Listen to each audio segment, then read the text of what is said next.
आप मुझे बताओ कि रमेश में कौन सी संधि होगी। भाई रामधनीश मतलब रमेश, तो रमेश में दोस्तों कौन सी संधि होगी, मेरा ट्रिक फॉलो करके बताओ। हमारे ट्रिक को फॉलो करके तुरंत बताओ, ट्रिक का अनुसरण करके बताओ। कहोगे सर जी ने कहा था अगर कोई शब्द आएगा बीच वाले अक्षर में अगर ए की मात्रा निकल रहा है या ओ की मात्रा निकल रहा है या अर की मात्रा निकल रहा है या अल की मात्रा निकल रहा है, तो दोस्तों उसमें हमेशा हमेशा हमेशा गुण संधि होता है। और गुण संधि का सूत्र होता है आदि गुणा। एक और एग्जाम्पल पूछ लूं, चलो भाई साहब, गुण संधि के कम से कम 10 एग्जाम्पल बताइए। चलिए मैं आपके लिए 10 एग्जाम्पल आपको खुद बताना है, मेरे से मत पूछो। चलो मैं और लेता हूं आपके लिए ही, जैसे महोदय में बताओ, तुम खुद कह दो कि सर जी गजब का ट्रिक है। भाई बोलने पर बीच में ओ निकल रहा है नहीं निकल रहा, महो, महो मतलब हो गया गुण संधि।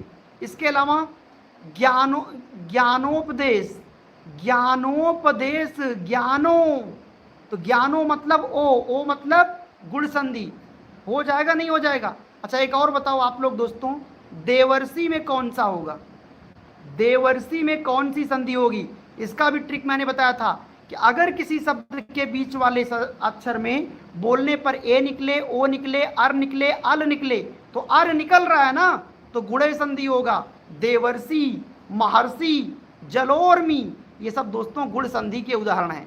आगे लोकोत्तर में भाई साहब, इसमें पहली बात तो गुण संधि है, समास आपको बताना है। लोकोत्तर का मतलब होता है लोक का उत्तर, मतलब तत्पुरुष समास। अगला क्वेश्चन पितामह, पितामह दोस्तों ये एक प्रकार का बहुब्री समास होगा, क्योंकि महाभारत में पितामह थे ना।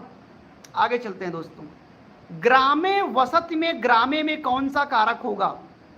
यार ये तो तुम लोग रट चुके हो साथी, कौन नहीं पता इसको। इस ग्रामे वसति में ग्रामे शब्द में कौन सा कारक होगा।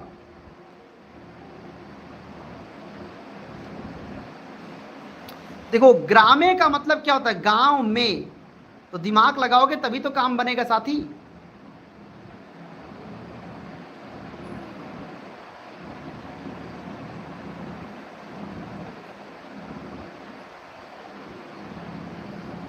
भाई गांव में मतलब अधिकरण कारक, उत्तर हो गया आपका, बहुत सीधी सी बात है।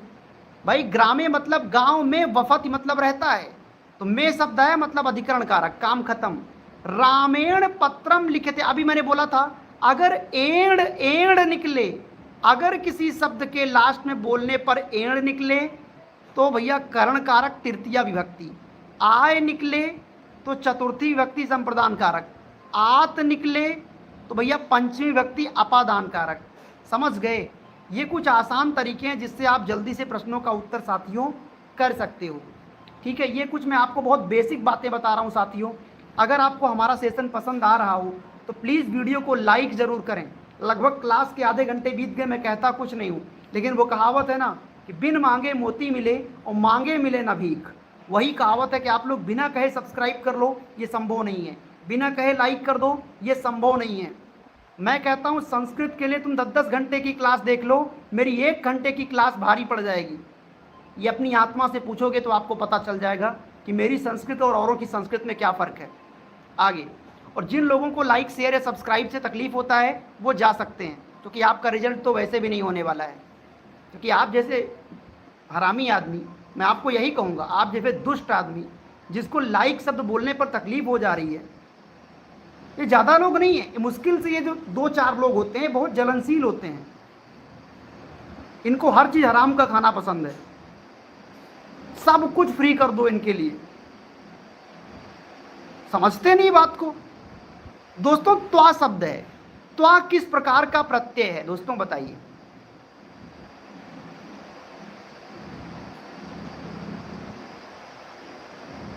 अब कुछ लोग कहेंगे ये टीचर की गरिमा है। भाई टीचर की अपनी एक गरिमा होती है, लेकिन गरिमा तुड़वाता कौन है। आप चाहते हो टीचर कटोरा लेकर हाथ में खड़ा हो जाए तो मजा आ जाए। मैंने ये देखा कि जब से सुप्रीम कोर्ट का इफेक्ट आया है, बहुत सारे लोग मजाक बना रहे हैं टीचरों का। अरे भाई आप क्या चाहते हो, आप अगर खुश हो इसका मतलब ये चाहते हो कि टीचर फड़क पे आ जाए तो मजा आ जाएगा आपको। कल वो किसी के साथ हुआ है, कल वो आपके साथ भी होगा। तो कभी किसी चीज़ पर खुश नहीं होना चाहिए, हमेशा दूसरों की खुशी में अपनी खुशी ढूंढो, तब जाकर बात बनता है। लाइक के चक्कर में आप लोग काम कुछ नहीं करवाए, दिमाग ऊपर पर डिस्टर्ब करवा दिया। तो त्वा शब्द में किस प्रकार का प्रत्यय होगा? कृत प्रत्यय, तद्धित प्रत्यय, स्त्री प्रत्यय, विभक्ति। साथियों सिंपल सी बात है, ये तद्धित प्रत्यय है। देखो जो शब्द क्रिया में लगता है, जैसे चलना, दौड़ना, खाना, पीना, नहाना, पढ़ना, ये तो क्रिया में लगता है। लेकिन जैसे त्वा या फिर दोस्तों मतुप, ये सब तद्धित प्रत्यय होते हैं। आज आपके ग्रुप में देखना, मैं एक इमेज डालूंगा, मेमोराइजर डालूंगा आपके ग्रुप में, जहां पे आपको ये पहचान करने को मिल जाएगा कि कौन कृत प्रत्यय है, कौन तद्धित प्रत्यय है, उसको आप याद कर लेना। एक मेमोराइजर डाल दूंगा, एक फोटो डाल दूंगा मेमोराइजर आपके लिए ग्रुप में, उसमें आपको कृत प्रत्यय और तद्धित प्रत्यय पहचानने की ट्रिक उसमें डाल दूंगा मैं। बालिका शब्द का प्रथम और बहुवचन रूप क्या होगा? बालिका शब्द का प्रथमा विभक्ति बहुवचन में रूप क्या होगा? बताओ दोस्तों क्या होगा? कमेंट बॉक्स भरिए साथी। बालिका शब्द का प्रथमा विभक्ति बहुवचन में रूप क्या होगा? बालक का तो सबने रट लिया है कि बालका बालको बालका, बालकम बालको बालकान, और बालकेन बालकाभ्याम बालकई, और बालकाय बालकाभ्याम बालकेभ्या, बालकात बालकाभ्याम बालकेभ्या, और बालकस्य बालकियो बालका नाम। हे बालक, हे बालको, हे बालका। हालांकि बालिका का दोस्तों ऐसा नहीं होता, बालिका का जो होता है दोस्तों वो बालिका हो जाएगा। Option number A right answer हो गया। नेक्स्ट, नदी शब्द का सप्तमी विभक्ति एक वचन में रूप क्या होगा? नदी, नद्यो, नद्यः, नदीम, नद्यो, नदी, नद्या, नदीभ्याम, नदीभि, नद्ये, नदीभ्याम, नदीभ्या, नद्या, नदीभ्याम, नदीभ्या, नद्या, नद्यो, नदीनाम, नद्याम, नद्यो, नदीसु। अब याद रखना, नद्याम हो गया उत्तर मेरा। मैं खुद याद करके आपको डायरेक्ट स्क्रीन पे बता रहा हूं। सोचिए, मैं बोल बोल कर, चूंकि मैंने भी भाई साहब ये रटा है, क्योंकि विभक्तियों को रटना पड़ता है, तो मैंने अपने टाइम पर रट लिया था। अब आप अपने टाइम पर रट लो, अपने टाइम पर आप रटोगे नहीं तो मैं उसका ट्रिक बता दूंगा। देखो एक ट्रिक पकड़ो, अगर किसी भी शब्द का, आओ मैं आपको ट्रिक बता दूं फिर से, अगर तृतीया विभक्ति है तो लास्ट में एण निकलेगा एक वचन में, अगर चतुर्थी विभक्ति है तो आय निकलेगा, अगर पंचमी विभक्ति है तो दोस्तों आत निकलेगा, और अगर सप्तमी विभक्ति है तो याम निकलेगा। याम, चाहे नद्याम, चाहे रमायाम, चाहे बालका नाम, वहाँ याम याम निकलेगा। ठीक है, अगर रूप ना याद हो तो इन शब्दों को ध्यान देना। तो नद्याम सप्तमी विभक्ति पहले वचन में दोस्तों होता है, याम याम निकलता है। ठीक है भाई साहब, कोई दिक्कत परेशानी साथियों? नेक्स्ट क्वेश्चन पे आ जाओ। क्री धातु का लट लकार प्रथम पुरुष एक वचन का रूप क्या होगा? कई बार कुछ ना चाहते हुए भी ना बहुत कुछ लोग कहवा देते हैं। हमें कई बार कुछ बातें याद आती हैं कि जब मुंह में उंगली करोगे तो कुछ ना कुछ निकलेगा ही। सही बात है कि नहीं? मुंह में उंगली कर ही देते हो आप लोग। क्री मतलब होता है कोई काम करना, और दोस्तों ये कृत प्रत्यय है, ये काम करने की बात है।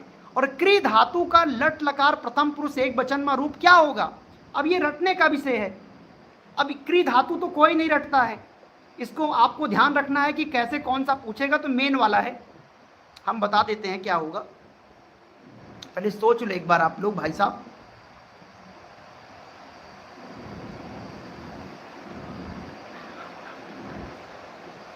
क्री धातु का लट लकार प्रथम पुरुष एक वचन में रूप क्या बनेगा?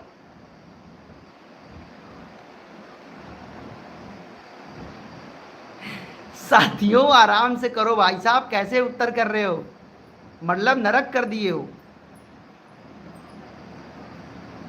हमने कहा क्री धातु का आपको बताना है, लट लकार प्रथम पुरुष एक वचन में रूप क्या बनेगा? बताइए तो, कैसे कैसे लोग हैं।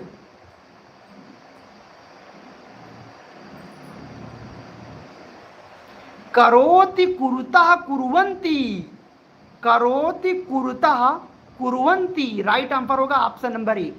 वही पठति से है ना, पठति पढ़ता पढ़ती। भू धातु का रूप क्या होगा? ये क्या है, तो क्वेश्चन ही गलत है। आगे, उत्तर रामचरितम के रचयिता कौन है? अब ये बताओ कि उत्तर रामचरितम के रचयिता कौन है? साथियों, उत्तर रामचरितम। देखो दोस्तों, जिनको भय होता है ना, वो राम का नाम लेते हैं, है ना। तो भय मतलब भव, भवभूति, है ना भाई साहब। जाहिर सी बात है, भय होगा तो राम के शरण में जाना ही पड़ेगा। भय मतलब भव, तो भवभूति ने लिखा था उत्तर रामचरितम। अगला प्रश्न, मेघदूत के लेखक कौन है? मेघदूत के लेखक कौन है? साथियों, अगर आप बात कर रहे हो मेघदूत के लेखक की, तो इसके रचनाकार हैं महाकवि कालिदास।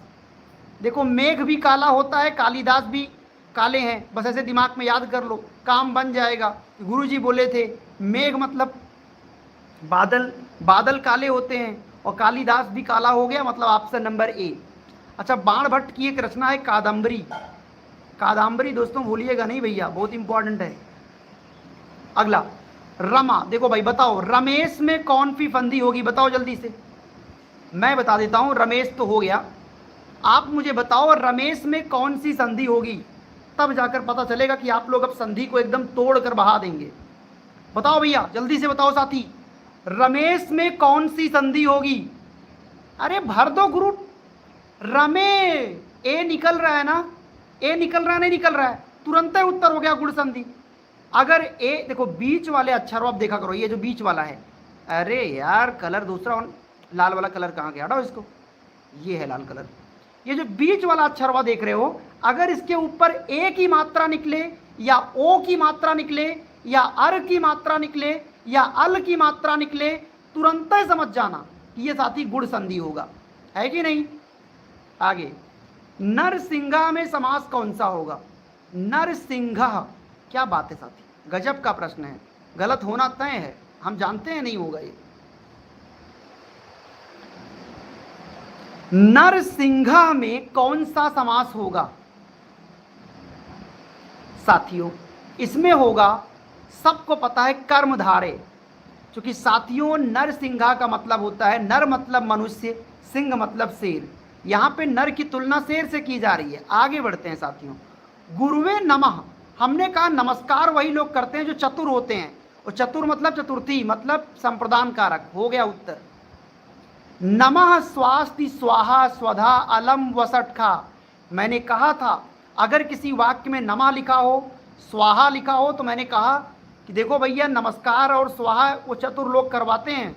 चतुर मतलब चतुर्थी विभक्ति, चतुर्थी विभक्ति का मतलब होता है संप्रदान कारक। आगे, अक्त्वा प्रत्यय क्या होता है? अक्त्वा आपको दोस्तों पता ही है, ये एक प्रकार का क्या होगा बताओ मुझे? कृत प्रत्यय होता है ये, क्योंकि पठित्वा, लिखित्वा, पढ़ना, लिखना, ये तो देखो पठित्वा क्या होगा, इसमें अक्त्वा प्रत्यय ही तो है। पठित्वा या लिखित्वा, चलित्वा, त्वा निकल रहा है, मतलब अक्त्वा प्रत्यय है, और ये सब क्रिया है ना, पढ़ना, लिखना, चलना, दौड़ना, खाना पीना, सब क्रिया ही तो है। आगे, फलम फले फलानी शब्द का रूप किस शब्द का रूप है? फल का है, और ये दोस्तों प्रथमा विभक्ति बहुवचन है ये। आगे चलते हैं, नेक्स्ट, पठंती, प्रथम पुरुष का ये बहुवचन रूप है, प्रथम पुरुष का बहुवचन। पठति पठता पठंती है ना, ये पठति पठता पठंती, प्रथम पुरुष बहुवचन। पठति पठता पठंती, तीता अंति, तीता अंति, बस बना लो किसी भी तरीके से। किराता अर्जुनीयम, इसका भी ट्रिक बताओ। किराता अर्जुनीयम पुस्तक के लेखक कौन है? किराता अर्जुनीयम पुस्तक के लेखक कौन है? साथियों देखो, जाहिर सी बात दोस्तों, अगर जब भार उठाने की बात आएगी तो अर्जुन ही उठाएंगे, तो भार अभी सही बात है कि नहीं? अर्जुन श्रेष्ठ धनुर्धर थे, तो जब भार उठाने की बात आएगी तो अर्जुन ही उठाएंगे। अगले क्वेश्चन पे आ जाओ, शिशुपाल वध, अच्छा वध कौन करेगा ये भी बता दो। शिशुपाल वधम के रचयिता कौन है? हम इसको भी ट्रिक से याद करवाएंगे साथियों। अगर शिशुपाल वध की बात, देखो दोस्तों आजकल बादल इतनी चोर गड़कता है कि छोटे छोटे बच्चे मर जाते हैं, तो माघ का मतलब होता है बादल, तो बादलों से वध हो जाता है, यानी ये हो गया माघ।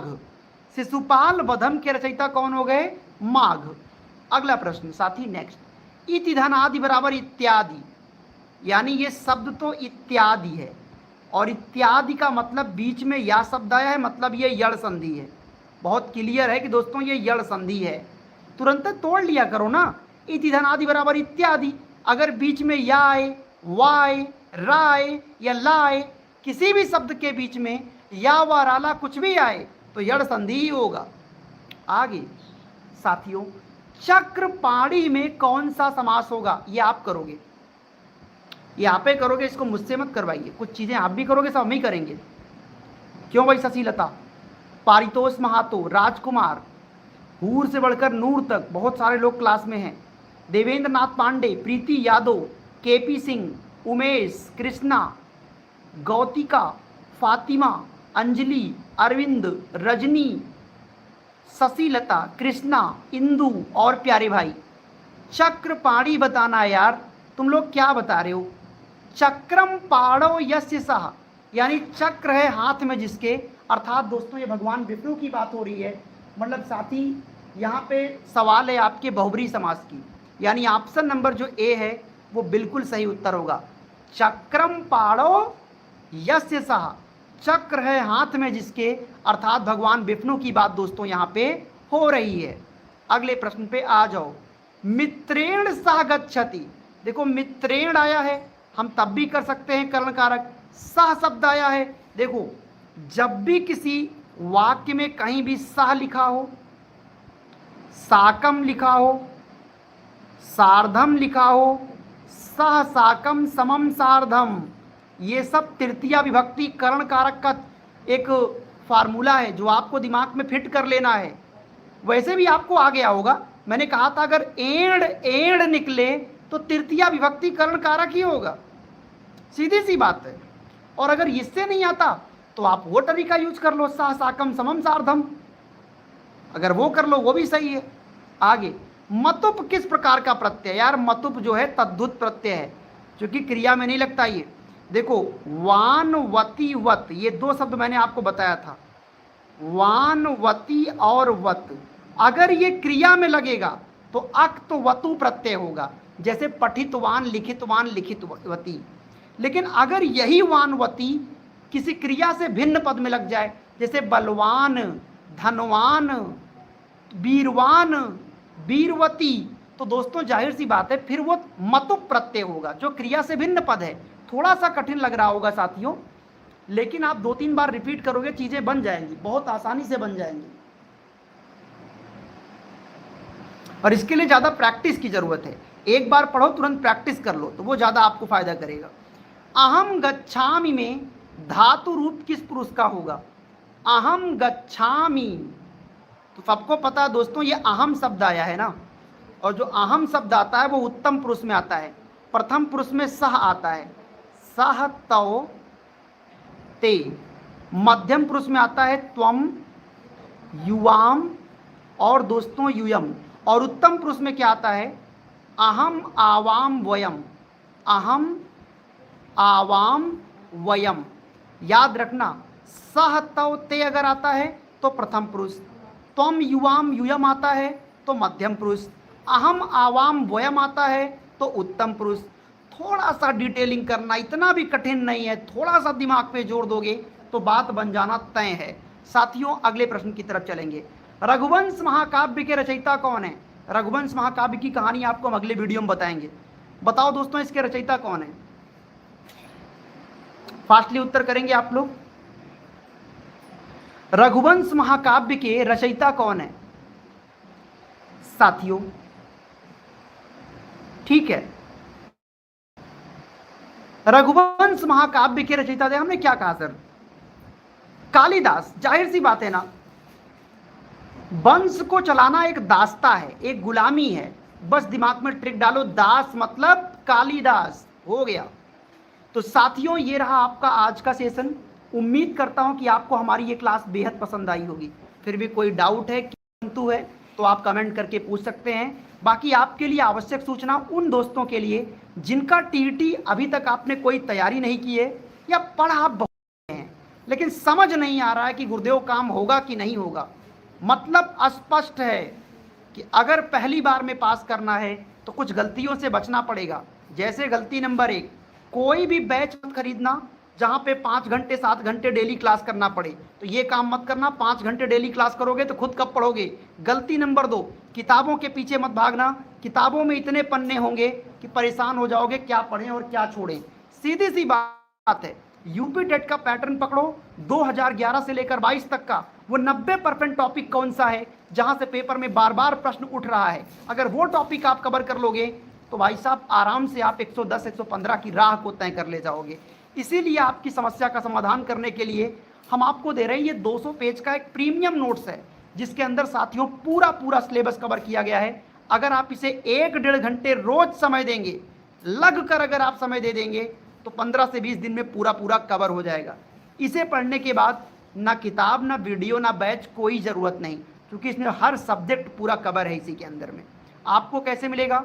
नीचे नंबर 9653050981 पे डायरेक्ट कॉल या व्हाट्सएप पे मैसेज करके साथियों आप इसे डायरेक्ट परचेज कर सकते हैं। बाकी मुलाकात आपसे होगी शाम को 7:15 पर इसी चैनल पर, एजुकेशन स्टडी पॉइंट पर। और आज आपके कुछ नए प्रश्न आने वाले हैं शाम को 7:15 पर सीटेट के लिए।